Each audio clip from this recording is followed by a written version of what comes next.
Para ser sincera, cuando vi las palabras triste noticia sobre Rafael, me quedé en silencio unos segundos, no por curiosidad, como si lo hubiera leído por encima y lo hubiera ignorado, sino porque hay nombres que, con solo mencionarlos, evocan toda una vida. Y Rafael, ese es precisamente uno de esos nombres. Rafael, cuyo nombre real era Miguel Rafael Martos Sánchez, nació el 5 de mayo de 1943 en Linares, Jaén, España. Fue una de las voces icónicas de la música en español, alcanzando la fama en la década de 1960, representando a España en Eurovisión en 1966 y 1967.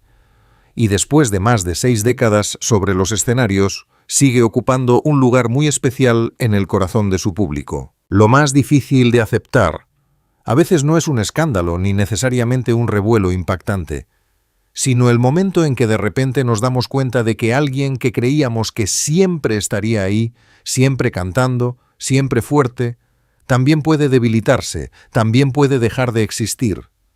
A finales de 2024, a Rafael le diagnosticaron linfoma cerebral primario. Luego, en abril de 2025, anunció su regreso a los escenarios el 15 de junio. Posteriormente, la Academia Latina de la Grabación lo honró como Persona del Año 2025. Al escuchar esto, muchos se preguntarán, ¿qué significa exactamente esta triste noticia de hoy? ¿Es un nuevo acontecimiento? ¿O la tristeza del tiempo que finalmente alcanza a una leyenda? Creo que esto es lo que hace que la historia de Rafael merezca ser contada hoy, porque detrás de los focos, los aplausos, la imagen de un hombre que una vez cautivó a toda la audiencia con su voz y carisma, se esconde un hombre de 82 años que ha superado la enfermedad, las ausencias temporales de los escenarios y la inevitable fragilidad de la vida. Si fuera yo, también me resultaría difícil mantener la calma al ver a mi ídolo convertirse de repente en el centro de una noticia tan desgarradora. Pero esta historia no es solo una triste noticia, es una historia sobre la fama, la edad, el silencio, el orgullo. Y una pregunta muy dolorosa. ¿Acaso quienes siempre aparentan fortaleza en público están realmente más solos de lo que imaginamos? Y en esta parte quiero invitarlos a que me acompañen un poco más, porque cuanto más profundizamos en la historia de Rafael, más descubrimos cosas que no aparecen en los titulares, pero que son incluso más desgarradoras que la noticia inicial. Y quizás a partir de ese momento, la historia ya no se trata solo de una estrella, sino de un hombre que ha vivido tanto tiempo bajo la mirada pública que muchos han olvidado que también tenía una vida privada que atesorar. Rafael siempre transmite una sensación única. En el escenario es intenso, casi reacio a mostrar debilidad. Su mirada, su postura, la forma en que se aferra a cada letra, como si fuera parte de su vida, hace que el público crea que este hombre jamás caerá. Pero la vida real no funciona como el escenario.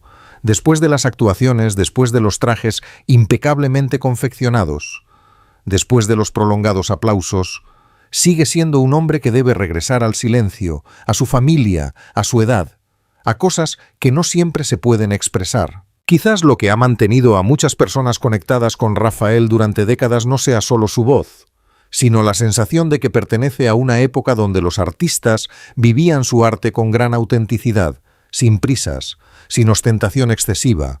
No necesita explicar constantemente quién es. Ha resistido innumerables cambios musicales y generaciones de público y aún permanece. No es solo talento, es la resiliencia de un corazón que ha tenido que demostrar repetidamente que todavía tiene la llama suficiente. Y cuanto más lo hace, más temor despierta. Temor a que algún día esa llama se apague. Temor a que aparezcan noticias breves e inesperadas, dejando un vacío en el corazón del público difícil de definir. A veces, la mayor tristeza no reside en lo que se ha dicho, sino en aquello sobre lo que un artista decide guardar silencio. Porque a veces el silencio no es evasión, sino el último recurso para proteger la dignidad, la familia y la frágil humanidad que se esconde tras el título legendario. Pero entonces, ese mismo silencio hace que el público empiece a hacerse más preguntas, y es entonces cuando comienzan a aparecer las primeras señales que la gente no puede ignorar, y entonces aparecieron los primeros síntomas, no de forma dramática como en una película, sino de una forma que heló la sangre por lo real que era.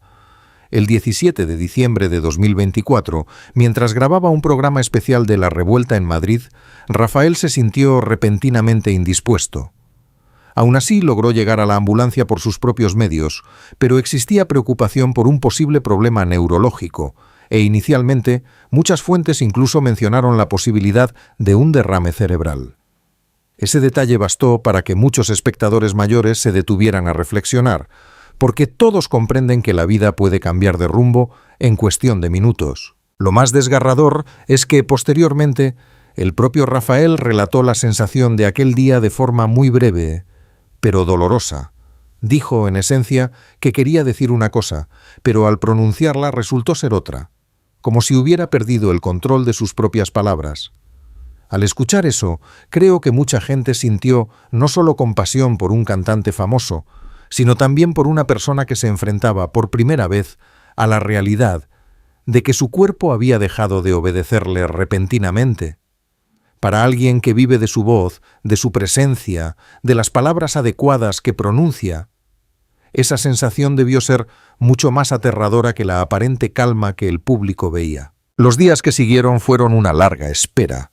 El 26 de diciembre de 2024, el informe médico, publicado a petición de la familia, confirmó que padecía linfoma cerebral primario, con 2 nódulos en el hemisferio izquierdo, y que había comenzado el tratamiento ambulatorio tras un periodo de observación hospitalaria. Al día siguiente recibió el alta tras 10 días de hospitalización. Su hijo, Jacobo, dijo que su padre estaba muy bien, mientras que su hija, Alejandra, deseaba con todas sus fuerzas que volviera a casa para celebrar el Año Nuevo con la familia. Al leer esos detalles, uno se da cuenta de que, al final, más allá de todo el glamour, lo que una familia más necesita es que sus seres queridos regresen a casa sanos y salvos. Pero quizás lo que hace que esta historia sea aún más conmovedora no es el diagnóstico, sino la forma en que alguien como Rafael decide afrontarlo, con tanta calma, tanto orgullo y tanta soledad, propia de alguien que ha sido fuerte durante demasiado tiempo. Y esa es la parte que hace que muchos espectadores se sientan profundamente conmovidos. Y, en efecto, cuanto más hablaba Rafael después de aquel suceso, más se comprendía que no tenía el miedo que el público imaginaba. No hablaba mucho sobre si los focos seguirían esperándolo. Lo que más le preocupaba era algo muy real, muy humano. En una conversación tras su regreso, Rafael admitió que su mayor preocupación no era el escenario, sino si algún día podría volver con su familia. Mencionó a Natalia Figueroa, su compañera de vida durante más de medio siglo, y a sus 3 hijos de forma muy breve y concisa, pero cuantas menos palabras, mayor es el impacto. Quizás lo que más tememos no sea nuestro propio dolor, sino la idea de que quienes amamos tengan que presenciar nuestra decadencia. Creo que eso es precisamente lo que hace que esta historia conmueva al público, porque durante mucho tiempo Rafael siempre se ha mostrado como un hombre inquebrantable, orgulloso, meticuloso, casi siempre con la actitud de alguien que tiene el control de su propia vida. Sin embargo, después de todo eso, cuando se enfrentó a una enfermedad inesperada, lo que más valoró no fue su fama, sino su hogar. Años atrás, el propio Rafael dijo que su mayor éxito no fue la gloria en el escenario, sino Natalia y sus hijos. Al escucharlo de nuevo, siento un nudo en la garganta, porque algunas palabras del pasado, consideradas meras palabras bonitas, solo cobran sentido cuando la adversidad golpea, revelando la verdad más profunda del corazón de una persona. Resulta aún más conmovedor cuando dice que durante esos meses de tratamiento no lloró ni una sola vez. No porque no tuviera miedo. Al contrario, admitió con franqueza que a veces estaba realmente aterrorizado, pero en su interior parecía haber un instinto que lo impulsaba a mantenerse firme, a afrontar la situación, a seguir adelante. Al escuchar eso, no lo vi como una fachada de fortaleza para el público, lo veo como una especie de fortaleza solitaria. La fortaleza de quienes han sido un apoyo para los demás durante tanto tiempo que, incluso cuando flaquean, su mayor temor es convertirse en una carga para sus seres queridos. Y a veces su silencio no es para ocultar nada, sino simplemente para aliviar el dolor de quienes aman. Pero de esto surge otra pregunta. Si un hombre que ha pasado por tantas dificultades aún elige mantenerse firme, respaldando esa decisión de regresar, ¿Lucha realmente por la música o por una promesa profunda para su propia vida? Y quizás la respuesta comenzó a vislumbrarse cuando Rafael hizo algo que no cualquiera a los 82 años, tras haber superado una enfermedad tan grave, se atrevería a hacer. Eligió regresar. El 23 de abril de 2025 anunció que retomaría su gira el 15 de junio, no con una aparición ostentosa, no alardeando de su fortaleza, sino con un tono muy propio de Rafael, sereno, agradecido, como si quisiera devolver al público todo el cariño recibido durante ese difícil momento. Entonces la gira Rafaelísimo se inauguró oficialmente en el Teatro Romano de Mérida con el consentimiento del médico y bajo un tratamiento rigurosamente supervisado. Esa decisión por sí sola lo dice todo, que hay personas que no suben al escenario solo para cantar, sino para recordar que siguen viviendo la vida al máximo. Creo que la clave aquí no es regresar en el sentido profesional convencional. Es la sensación de alguien que ha estado muy cerca de la vulnerabilidad, pero que aún así elige volver a donde más pertenece. Suena hermoso. Pero si lo piensas bien, también es doloroso, porque a veces regresar no significa liberarse por completo del miedo. Puede que aún tengan miedo, que aún sepan que sus cuerpos han cambiado, que aún comprendan que cada vez que se paran bajo los reflectores es un desafío. Simplemente no quieren que el público los recuerde por su ausencia, quieren ser recordados como alguien que sigue ardiendo. Y creo que para Rafael, la música nunca fue solo una profesión. Era como la forma en que mantenía su propia dignidad. Por eso su regreso conmovió al público más de lo esperado. Muchos ahora lo ven no solo como un cantante legendario de sus años de gloria, sino como un símbolo de una generación que vivió con gran resiliencia, gran disciplina y muy pocas quejas. Una generación que podía tener miedo, pero que no se permitió derrumbarse por mucho tiempo, y entonces, como si la vida quisiera recompensarlo de alguna manera, el 3 de junio de 2025, la Academia Latina de la Grabación anunció a Rafael como Persona del Año. Este título no solo honraba más de 6 décadas de su carrera, sino que también era una hermosa afirmación de que después de todo lo que había vivido, este hombre seguía allí, no como los restos de una vieja leyenda, sino como una presencia que aún tenía un inmenso peso en el corazón del público. Pero quizás es aquí donde la historia alcanza su punto más conmovedor, porque detrás del glamour de su regreso, detrás de la alegría de poder seguir cantando, sonriendo, subiendo al escenario, yace una pregunta ineludible. ¿Cuánta fortaleza debe tener una persona para presentarse ante todos como si nunca hubiera atravesado el abismo? Y detrás de esa sonrisa, hubo noches largas que nunca contó, y quizás sea en ese momento, cuando la gente empieza a comprender por qué el regreso de Rafael no es solo una buena noticia. Es como una respuesta silenciosa al destino, sin aspavientos, sin quejas, simplemente un hombre que, tras meses de tratamiento, reapareció en público como diciendo, «Aquí sigo».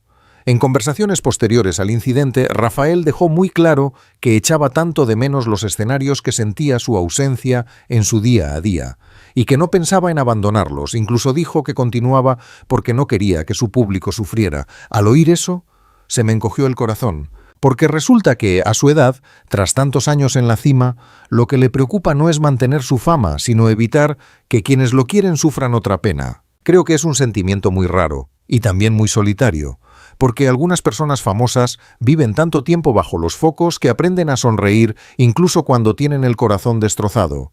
El público ve un rostro sereno, una actitud segura, una voz aún potente, y olvida fácilmente que tras esa imagen se esconde un hombre que acaba de pasar por una verdadera prueba. El País cita a Rafael diciendo que no lloró ni una sola vez durante esos meses, pero eso no significa que no estuviera aterrorizado. Simplemente optó por afrontarlo como si llevara consigo un viejo principio. Si vives, debes vivir con la cabeza bien alta. Quizás por eso, cuanto más lo escuchas, menos ves su historia como la de una leyenda del teatro, y más como la de un hombre que intenta mantener su dignidad frente al paso del tiempo. Y esto es algo que me hizo reflexionar durante mucho tiempo. ¿Podría ser que lo más doloroso no sea la enfermedad, sino la sensación de que el propio cuerpo ya no está bajo nuestro control? especialmente para alguien que ha vivido de su voz, su mirada, su presencia escénica durante décadas. Un solo instante de desarmonía y todo el mundo interior puede tambalearse, pero Rafael no cuenta la historia de forma sentimental, él no convierte el dolor en una actuación, lo muestra lo justo para que la gente lo entienda. Y luego se detiene. Esta brevedad, de hecho, hace que la historia sea mucho más triste. Porque a veces el silencio no es evasión, el silencio es la última capa que una persona se pone para proteger su ser más frágil. Y creo que también por eso el público sigue conectado con Rafael hoy en día.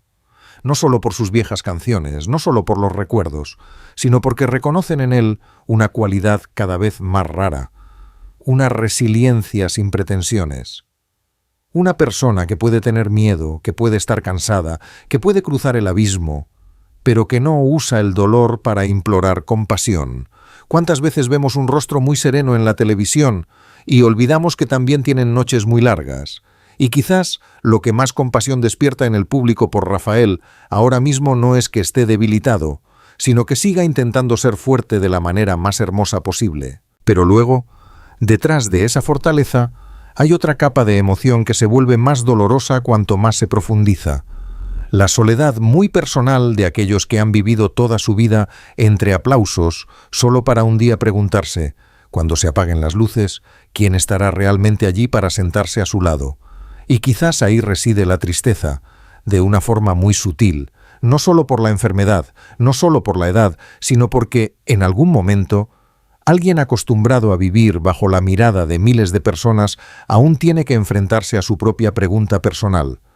Cuando los aplausos se desvanecen, ¿qué queda aparte del silencio? La gente suele pensar que las personas famosas están menos solas, pero yo creo que a veces están mucho más solas, porque durante tantos años Rafael se presentó ante el público como un símbolo de seguridad, subía al escenario como si cargara con un mundo entero. Esa mirada, esa actitud, la forma en que se aferraba a cada nota como si se negara a que el tiempo le arrebatara algo. Todo ello hacía creer a la gente que siempre estaba bien, siempre fuerte, siempre lo suficientemente fuerte como para seguir adelante.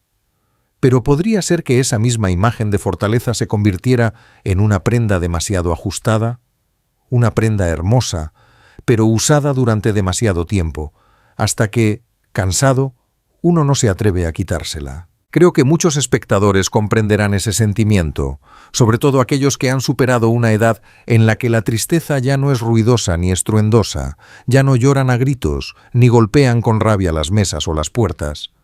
Ahora se limitan a sentarse en silencio, a reflexionar durante un buen rato y luego a sonreír como si nada hubiera pasado. Rafael me recuerda a ese tipo de persona. Hay cosas que él sabe, que su familia sabe, que los médicos saben, pero el público solo ve una pequeña parte de ellas, y quizás por eso esta historia es tan desgarradora, porque nos damos cuenta de que detrás de un rostro familiar en el escenario hay una persona que también tiene que aprender a temer en silencio, a aceptar las limitaciones de su cuerpo y a sobrellevar largos días sin expresarse constantemente. Hay algo más doloroso que la ira, la decepción, pero a veces lo que más duele no es la decepción con los demás, sino la decepción consigo mismos al ver que ya no son los mismos.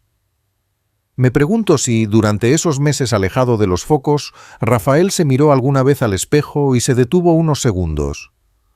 ¿Se preguntó alguna vez si aún podría cantar como antes, caminar como antes, conservar la fuerza que una vez dejó sin aliento a todo el público? Puede que esas preguntas pasen desapercibidas, pero creo que son reales porque todos, tarde o temprano, tendrán que enfrentarse a su versión más frágil. Y aquí siento aún más compasión por los artistas de la vieja guardia. No están acostumbrados a quejarse, no están acostumbrados a convertir su dolor en titulares, no están acostumbrados a exponerlo todo al público para pedir palabras de consuelo. Eligen el silencio, eligen la discreción, eligen hablar solo, cuando es absolutamente necesario, y cuanto más lo hacen, más gente se compadece de ellos, porque el silencio no siempre es un vacío. El silencio es la última forma de preservar el respeto propio, de preservar una imagen hermosa para la persona amada y de mantener un espacio propio al que la opinión pública no pueda acceder.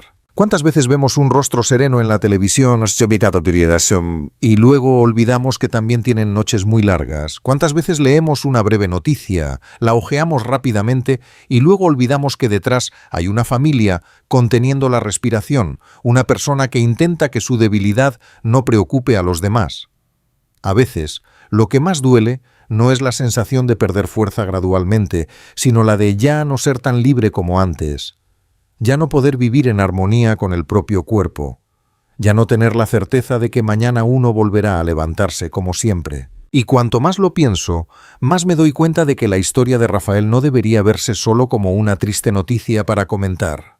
Es más bien un recordatorio, que detrás de cada leyenda hay un ser humano, detrás de una voz que una vez conmovió a millones, hay un corazón que también conoce el cansancio, que también conoce el miedo, que también necesita una mano que lo sostenga en el momento justo, y quizás en este preciso instante los sentimientos del público hacia él ya no son solo admiración, sino un afecto mucho más profundo, casi como el amor por un familiar. Pero si la historia se limitara a la tristeza, no sería suficiente, porque, después de todo, lo que hizo de Rafael quien fue quizás no fue lo que perdió, sino la forma en que eligió resurgir tras la tragedia, y esa es la parte que conmueve profundamente a la gente y les impide apartar la vista de esta historia. Y quizás, al final, lo que hace que esta historia perdure en el corazón de la gente no es solo la triste noticia, sino la sensación de presenciar cómo una persona verdaderamente grande atravesaba un período muy frágil. Rafael no era solo una voz, era el recuerdo de muchas generaciones. Fue parte de la juventud de incontables personas que amaban la música, que vivieron años en los que una canción podía acompañarlos toda la vida. Así que, cuando la gente oye hablar de él, no solo se preocupa por un artista, se preocupa por una parte de sus propios recuerdos. Creo que por eso deberíamos tomarnos las cosas con calma antes de leer titulares que nos conmueven fácilmente. No nos apresuremos a juzgar, no saquemos conclusiones precipitadas y no nos limitemos a ver a una celebridad como un nombre para comentar durante unos minutos, porque detrás de las luces, detrás de los aplausos, detrás de esa imagen aparentemente invencible, todavía hay una persona que conoce el dolor, el miedo, el cansancio y que necesita ser amada como todos nosotros. Quizás lo más valioso no sea que alguien nunca haya caído, sino que, después de todo, conserve su bondad, serenidad y autoestima. Rafael me hizo reflexionar mucho sobre eso, sobre la edad, sobre la pérdida, sobre cómo las personas aprenden a aceptar que el tiempo puede arrebatar la fuerza, pero no necesariamente la dignidad, y a veces es en los momentos más vulnerables donde la verdadera belleza de una persona se revela con mayor claridad. Si hoy escuchas esta historia y sientes una punzada en el corazón, probablemente no sea porque seas débil de corazón, es porque aún conservas la suficiente sensibilidad como para conmoverte ante el destino de una persona que dedicó casi toda su vida al público. Y creo que para artistas como Rafael, lo que más necesitan de su público no es solo aplausos cuando están en el centro de atención, sino también cariño cuando atraviesan momentos difíciles. Deja un comentario amable para Rafael, no para especular, sino para enviarle un poco de amor, un poco de respeto por el hombre detrás de la leyenda. Y si a ti también te gustan las historias contadas con empatía como esta, apoya el canal con un me gusta, compártelo con otros que también aman a Rafael y suscríbete para que podamos sentarnos juntos a escuchar historias más profundas, más tranquilas, pero más auténticas.